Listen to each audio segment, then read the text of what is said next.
কালিম এবং হাবিবের মধ্যে পার্থক্য কি? ইমাম সুফুরি রহমাতুল্লাহি আলাই তিনি নুজহাতুল মাজালিস ওই কিতাবের 2য় খণ্ডের 73 নং পৃষ্ঠায় উল্লেখ করেছেন, কালিম এবং হাবিবের মধ্যে পার্থক্য কি?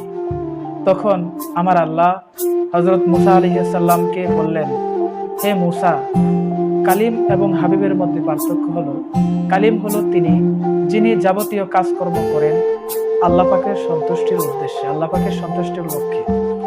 আর হাবিব হলেন তিনি যিনি সন্তুষ্টির উদ্দেশ্যে, যিনি সন্তুষ্টির লক্ষ্যে স্বয়ং আল্লাহ পাক যাবতীয় কাজকর্ম করেন। সুবহানাল্লাহ।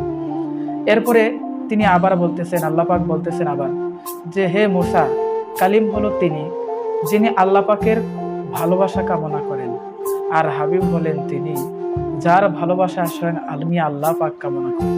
সুবহানাল্লাহ। এরপরে আবার আল্লাহ পাক বলতেছেন, হে মুসা, কালিম হলেন তিনি যিনি তুর পাহাড়ে এসে আল্লাহ পাকের দরবারে আরজ করে, রব্বি আরিনি, ওগো আল্লাহ তুমি আমাকে দেখা দাও, কিন্তু আল্লাহ পাক দেখা দেন না।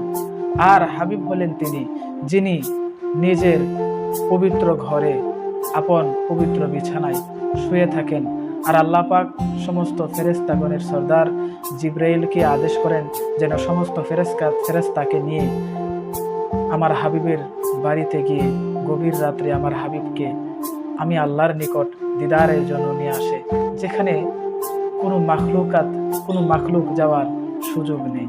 এটাই হলো কালিম এবং হাবিবের মধ্যে পার্থক্য।